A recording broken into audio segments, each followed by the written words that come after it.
One night I got an email, no subject line, just a link. I was curious, so I clicked, and what I saw, it was me, my face, my body. But in a porn video. A video I never made, a fake video created with AI that had put my face on someone else's body. And the next email came, $100,000, or everyone sees.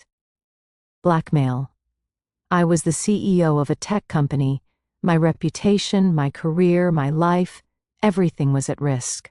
And when I found out who did this, when I discovered it was my own company's IT specialist, the same person I'd trusted, given access to, thought was my friend, my world fell apart. Listen, baby. Sit down and listen close. Because what I'm about to tell you is a nightmare that's happening to women everywhere right now. A violation so complete, so invasive, that it makes you question whether you can ever feel safe again. This is a story about trust betrayed in the worst possible way, about technology used as a weapon, about a predator hiding behind a friendly smile. And I need you to hear every word, honey, because this could happen to anyone. It could be happening to you right now, and you wouldn't even know. My name is Eve. I'm 42 years old, CEO of a mid-sized tech company in Seattle, 200 employees, 30 million in annual revenue. I built this company from nothing over 15 years. I'm proud of what I've accomplished. Proud of being a woman in tech who made it to the top through hard work and intelligence. But 6 months ago, someone tried to destroy everything I'd built. With a weapon I never saw coming. Let me tell you about Ryan first. He was my IT director, 29 years old, smart, capable, friendly. He'd been with the company for 3 years, started as a junior systems administrator and worked his way up. I liked him, baby. He was enthusiastic, always willing to help, had this nerdy charm that made him easy to be around. He'd fixed my laptop countless times, set up my home office, helped me with tech issues at all hours. Just text me anytime, he'd say. That's what I'm here for.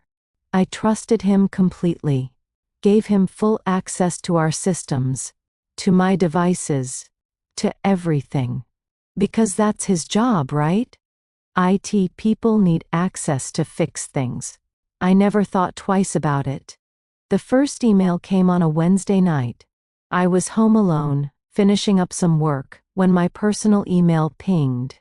Sender, anonymous at securemail.com. Subject, blank. Body, just a link, nothing else. I should have deleted it. Should have known better than to click on suspicious links. But it was late. I was tired. And I was curious. I clicked. The website that loaded made my blood run cold. It was a porn site. And there, on the front page, was a video thumbnail. With my face on a woman's body in a sexual position. The title, Tech CEO Eve Morrison's Secret Sex Tape. I couldn't breathe. Couldn't think. I clicked on the video with shaking hands. And watched myself, or what looked exactly like me, in an explicit pornographic video. Every facial expression was mine. Every movement looked real. But it wasn't me.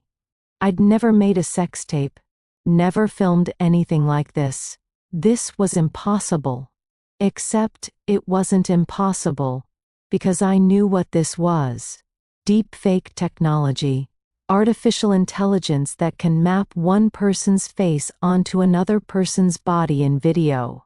Make it look completely real, indistinguishable from authentic footage. And someone had used it on me. I slammed my laptop shut, ran to the bathroom and threw up. My hands were shaking so badly I could barely hold on to the sink. Someone had violated me in the most intimate way possible. Had created pornographic content using my face without my consent. Had uploaded it to the internet for anyone to see. My reputation, my career, my dignity. All of it destroyed in one video. My phone buzzed. Another email. Sender anonymous@securemail.com. Subject: payment required. Body: I'm sure you've seen the video by now. Here's how this works. You transfer $100,000 in Bitcoin to the address below within 48 hours, or I send this video to everyone: your board of directors, your employees, your competitors, the media, everyone. Your choice, Eve. Pay up or watch your career burn. Below was a Bitcoin wallet address and instructions. I wanted to scream, wanted to call the police, but I was paralyzed by fear and shame. If I reported this, the video would become evidence. More people would see it. It would be part of a public record. And even if they caught whoever did this, the video was already out there. Already on the internet. Once something's online, baby, it never really goes away. I didn't sleep that night. Sat in my living room with all the lights on, trying to figure out what to do. Who would do this to me? Who had access to enough photos and videos of me to train an AI model? The answer hit me like a punch to the gut. Someone at my company. Someone with access to our servers, our security cameras, our files. Someone who could have been collecting footage of me for months or years without me knowing. I thought about Ryan. He had administrative access to everything. Could access the security camera feeds, the company photo archives, my work laptop, but it couldn't be him. Could it? Ryan was friendly, helpful, professional. He'd never made me uncomfortable, never crossed a line. Why would he do something like this? I needed help. Called a lawyer first thing in the morning. Her name was Catherine, specialized in cybercrime and digital harassment. This is happening more and more, she said after I explained. Deepfake porn is being used to extort, harass, and ruin women's lives. The technology is getting better and easier to access. What can I do? First, don't pay. Paying never makes it stop. They'll just demand more money. Second, we need to find out who's doing this. Do you have any idea? I think it might be someone at my company, someone with IT access. That narrows it down. We need to investigate without alerting the blackmailer. I'm going to connect you with a digital forensics expert. The forensics expert's name was Marcus, ex-FBI. Now runs a private cybersecurity firm. Ms. Morrison, I need access to your company's systems. With your permission, I can trace digital footprints. Find out who's been accessing your files, your images, anything that could have been used to create these deepfakes. Whatever you need, just find out who did this. Meanwhile, the clock was ticking. I had 48 hours before the blackmailer's deadline. I went to work the next day trying to act normal, smiled at people in meetings, pretended everything was fine. But I was watching everyone, wondering who was doing this to me, wondering who knew my secret. Ryan came by my office that afternoon. Hey, Eve, just checking in. Your laptop's been running slow lately. Want me to take a look? I forced a smile. Sure, thanks, Ryan. He sat at my desk, fingers flying over the keyboard. And I watched him, trying to see behind the friendly facade. Was he the one? Was this the face of someone who'd violated me? All set, he said a few minutes later. Should run better now. Thanks. I appreciate it. He smiled. That same warm, harmless smile. Any time. That's what I'm here for. Marcus called me that evening. I found something. My heart stopped. What? Someone's been accessing your files remotely for the past 6 months. Personal photos, video from security cameras, everything. And I traced the access point. Where? An administrative account within your company. Belongs to your IT director, Ryan Chen. The room spun. Are you sure? Absolutely. The digital fingerprints are clear. He's been systematically collecting footage of you. Photos from company events, security camera footage from your office and common areas. Even accessed your laptop camera remotely multiple times. I felt sick. He was watching me through my laptop camera? Yes. I found logs showing he activated it dozens of times over the past year, usually when you were working late in your office alone. That friendly, helpful IT guy had been spying on me for a year, collecting footage to create pornographic deepfakes, and now blackmailing me. What do I do? I asked Marcus. We have evidence, enough to go to the police. But there's a complication. What? The deepfake video has been uploaded to multiple sites. Even if we catch him, taking down the video will be nearly impossible. These sites operate in countries with no extradition treaties, no cooperation with U.S. law enforcement.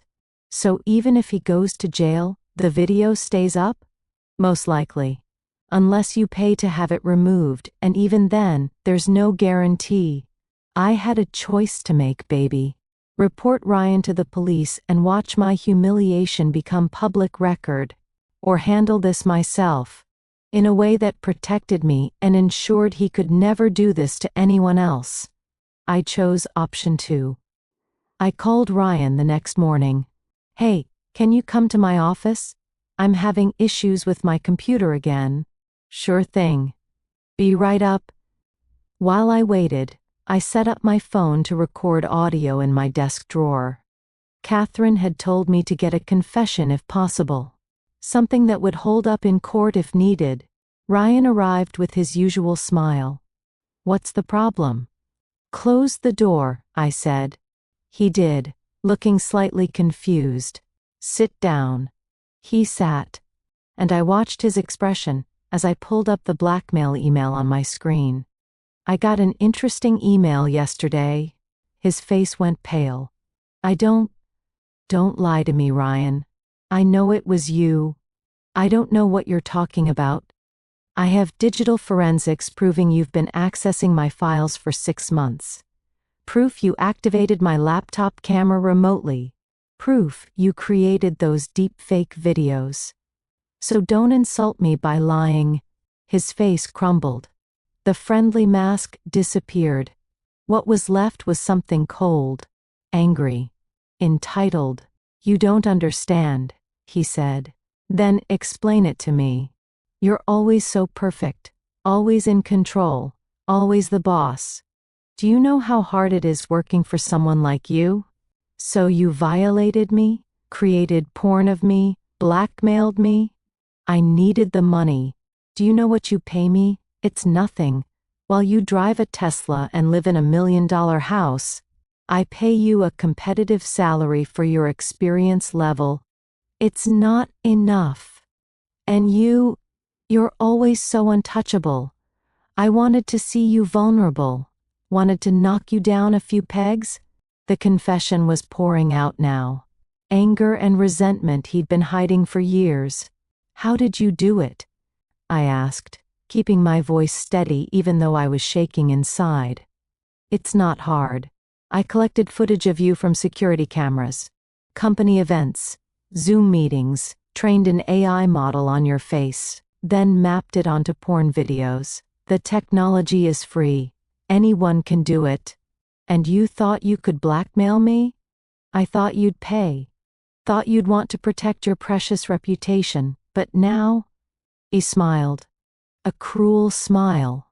Now I realize I have power over you, and maybe 100,000 isn't enough. Maybe I want more. You're not getting a penny, I said. His smile faded. Then everyone sees the video. Go ahead, send it. He looked confused. You're bluffing. I'm not. Because here's what's going to happen, Ryan. You're going to delete every file you have related to me. Every photo, every video, every deepfake. And you're going to give me access to verify it's all gone. Or what? Or I call the police right now. This conversation has been recorded. You just confessed to creating non-consensual pornography, extortion, unauthorized access to computer systems, and illegal surveillance. That's multiple felonies. You'll go to prison. The color drained from his face. You can't. I can, and I will. Unless you comply completely. Delete everything. Give me the Bitcoin wallet you set up. Provide a full written confession. And resign immediately. If I do all that, you won't press charges? I won't press charges if you cooperate fully. But if I ever find out you kept copies, if I ever see those videos surface, again, if you ever contact me or come near me, I will destroy you. Do you understand? He nodded, defeated. Get your laptop. We're doing this now. He brought his personal laptop to my office. Marcus joined us remotely, watching through a video call as Ryan navigated to his files. Folders and folders of images of me.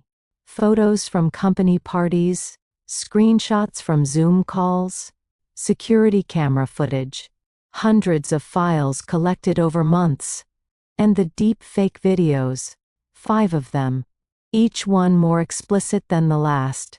My stomach turned watching him delete them. But I made sure every file was permanently erased. The Bitcoin wallet? I asked. He logged into an account. Empty. He hadn't received payment yet. He handed me the login credentials. The written confession? He wrote it out by hand. Everything he'd done. Signed and dated. Your resignation? He typed it up. Effective immediately. Now get out, I said. Pack your things and leave. I never want to see you again. He left without a word. And I collapsed into my chair, shaking, tears streaming down my face. It was over, but the damage wasn't. Ryan was gone. But the videos were still out there. On porn sites I couldn't control. In countries I couldn't reach.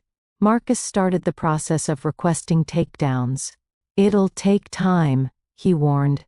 Some sites will comply, others won't. And even if we get them removed, they might pop up again somewhere else. So, I just have to live with this forever? There are services that monitor the internet for your image, send automated takedown requests whenever they find something. It's not perfect, but it helps. I signed up for one. Cost me $3,000 a year. A permanent tax for being violated. I debated whether to press charges against Ryan. Catherine laid out the options. If we prosecute, it becomes public record. The media will cover it, the details will come out. And while we'll win, his confession guarantees that your name will be forever associated with this case. If I don't prosecute, he walks away. Faces no real consequences beyond losing his job, and he could do this to someone else. That decided it for me. I can't let him do this to another woman. File charges. The police arrested Ryan 3 days later, charged with creating and distributing non-consensual pornography, extortion, unauthorized access to computer systems, unlawful surveillance, identity theft. Combined, he was facing up to 15 years in prison. His lawyer tried to make a deal. Claimed Ryan was depressed, struggling financially, made a terrible mistake. The prosecutor wasn't interested. Your client systematically violated a woman for months, created pornographic content without her consent, and attempted to extort her. There's no deal here. The trial started 4 months later. I had to testify. Had to sit in a courtroom and talk about what he'd done to me. The defense attorney tried to make it seem less serious. Miss Morrison, isn't it true that you regularly have your photo taken at company events? Yes. And those photos are posted online? Yes. On our company website and social media? So by putting your image out there publicly, weren't you accepting a certain level of risk? I wanted to scream. No. Taking photos at work events is not consent to have my face put on pornographic videos. That's not how consent works. The jury took 3 hours to convict him on all counts. Ryan was sentenced to 8 years in prison. Not the maximum, but enough. As they led him away, he looked at me. No remorse in his eyes. Just anger. Like I was the one who'd wronged him. But winning the criminal case didn't fix everything. The videos were still out there. And people found them. It started with anonymous emails to my work account. I saw your video. Didn't know CEOs did that kind of thing. Nice sex tape. Really professional. Then the board of directors got them. One board member called me directly. Eve, I received some disturbing material claiming to show you in compromising situations. I wanted to ask you about it before the next board meeting. I had to explain. Had to tell him they were deepfakes. That I was a victim of a crime. He believed me, but others didn't. 2 board members called for my resignation, said that regardless of whether the videos were real, their existence damaged the company's reputation. You're saying I should resign because someone created fake porn of me without my consent? We're saying the association is damaging. Whether it's real or fake almost doesn't matter in the court of public opinion. I fought back, called an emergency board meeting, presented the criminal conviction, the confession, the evidence. If you force me out because I was a victim of a crime, you're setting a precedent that any woman in leadership can be destroyed by deepfakes. You're telling every woman in this company that they're vulnerable, that predators can win. The majority of the board sided with me. But those 2 board members resigned in protest. The media covered the trial. Tech CEO victim of deepfake extortion plot ran the headlines. Some outlets were sympathetic. Others used screenshots from the fake videos as thumbnails, claiming it was newsworthy. I called my lawyer. Can they do that? Can they publish images from fake porn videos of me? Unfortunately, as part of court proceedings, the videos became part of the public record. Media can report on it. Some outlets choose to be ethical about it. Others don't. I had to have conversations I never imagined. My mother called, crying. Baby, someone sent me a video claiming it was you. I know it's not real, but seeing your face on... Mom, don't watch it, please, delete it, it's fake. It's part of the crime. I know, baby, I know. I'm just so sorry this happened to you. Friends reached out. Some supportive. Some curious. Some judgmental. One friend I'd known for 15 years said, I know they're fake, but did you give him the photos? Were you having an affair with him? No. He stole surveillance footage and photos from company events. I'm just asking because people are saying I somehow deserve to be violated? That's what you're telling me? She backpedaled. But the damage was done. I never spoke to her again. Dating became impossible. I tried going on a date 6 months after the trial. Nice guy. Met him through friends. Over dinner, he said. So I have to ask. I saw some stuff online. Those videos, they're fake, right? Yes. They're deep fakes. I was a victim of a crime. Right. I believe you. But they look really real. How can you tell?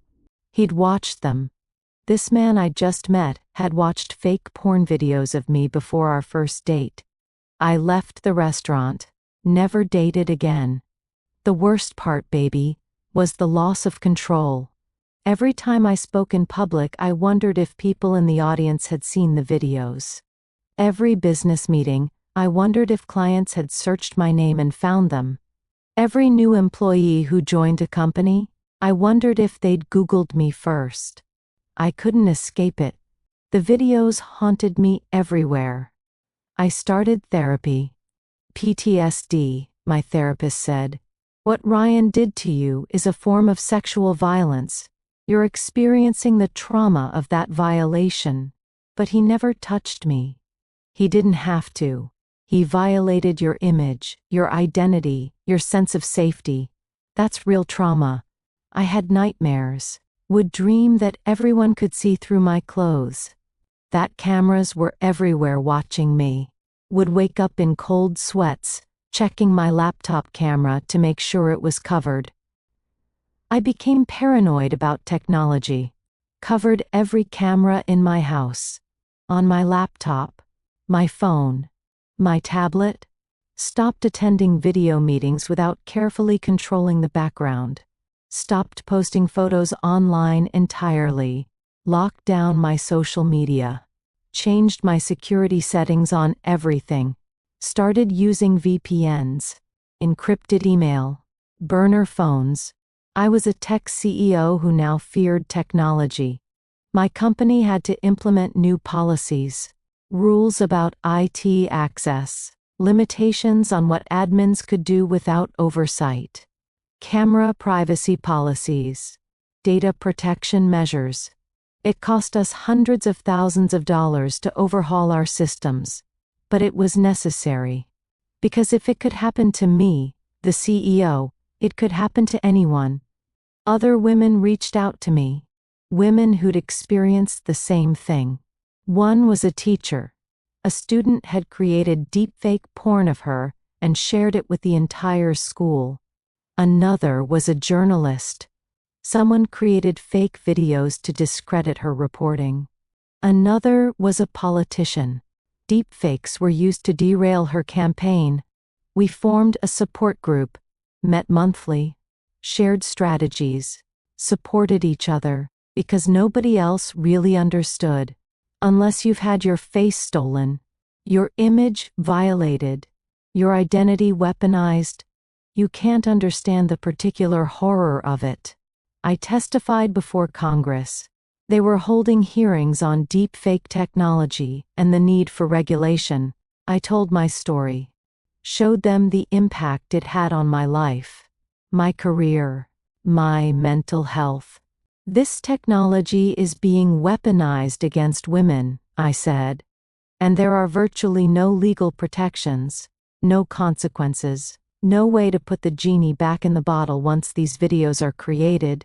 Some legislators listened. Others dismissed it. Isn't this just the price of living in a digital age? One senator asked. Would you say that if it were your daughter? I replied. Your wife? Your sister?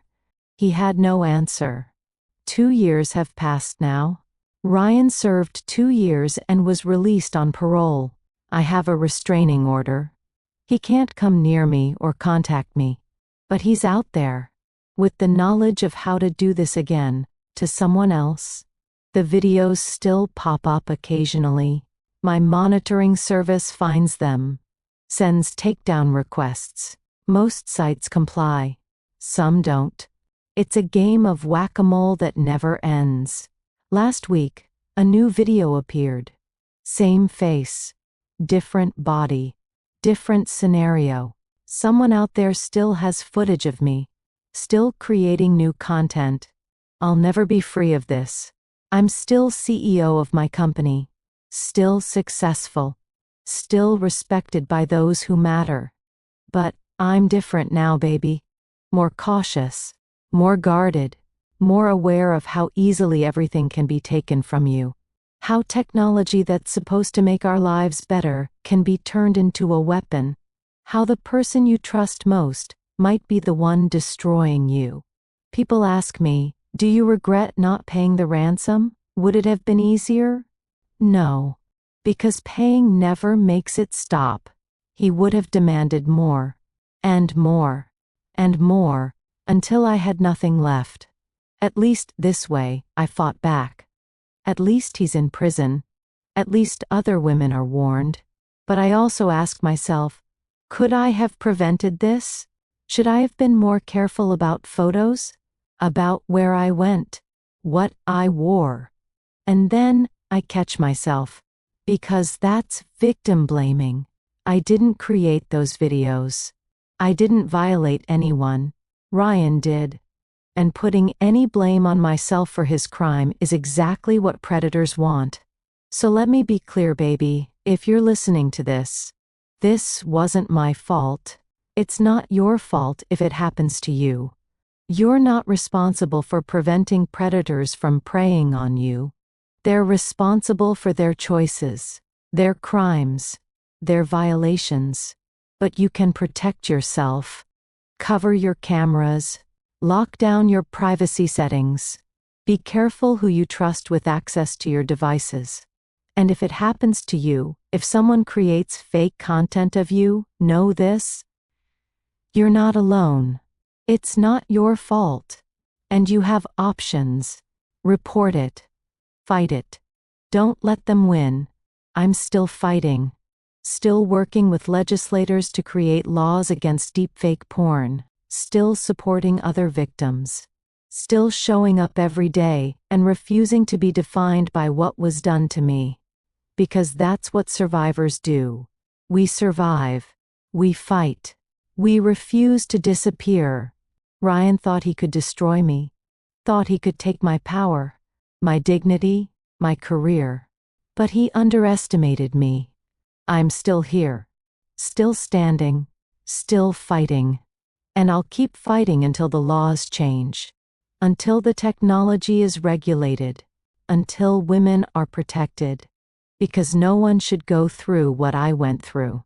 No one should have their identity stolen and weaponized against them. No one should live in fear of what someone might create with their face. So if you're out there and you're thinking about creating deepfakes of someone without their consent, hear me. It's not a joke. It's not harmless. It's a crime. A violation. An act of violence. And eventually, you will be caught. And you will pay. 2 years ago, I would have said technology is neutral. That it's how we use it that matters. Now I know better. Some technologies are inherently dangerous. Some innovations should never have been released to the public. Deepfake technology is one of them. And until we regulate it, until we create real consequences for misuse, more women will be victimized. More lives will be destroyed. More careers will be ended. By predators hiding behind keyboards. Creating violence with code instead of weapons. I'm one of the lucky ones, baby. I had resources, lawyers, support. I could fight back. But most women can't. Most women who are targeted by deepfakes have nowhere to turn. No way to get the videos taken down. No way to prove they're fake.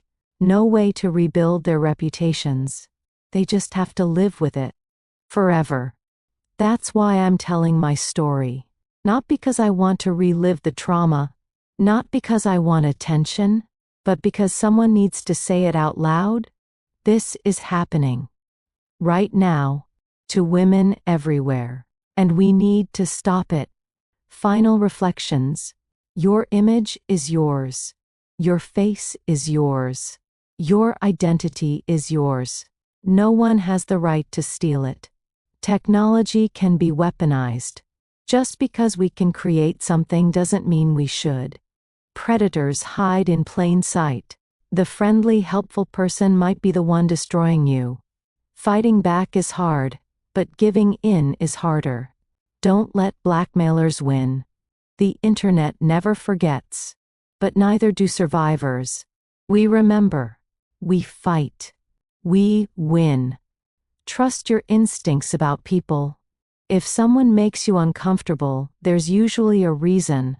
Legal systems are slow to catch up to technology. But that doesn't mean crimes aren't crimes. Shame belongs to the perpetrator, not the victim. You did nothing wrong.